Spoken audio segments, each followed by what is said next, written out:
ঘটনা হচ্ছে ওই ইটভাটা বন্ধ করে দিছে, এই জন্য এরা মানববন্ধন করছে।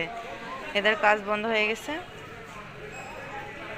ওই যে কিসের জন্য বন্ধ করছে জানিস স্যারে? এই যে রাস্তায় সব ইয়ে ছিল না, হ্যাঁ, মাটি রান্না পড়ছিল না, যে ঝামেলা মানুষ হচ্ছিল, তো অ্যাক্সিডেন্ট করছে ওই অ্যাক্সিডেন্ট জন্য। হচ্ছিল।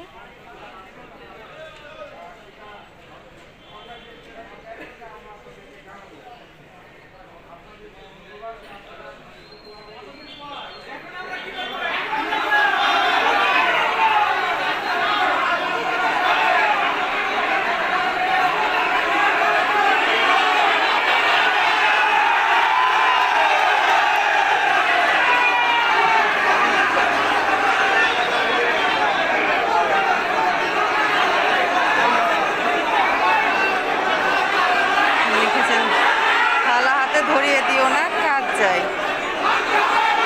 ভাত চাই, না হয় কাজ চাই।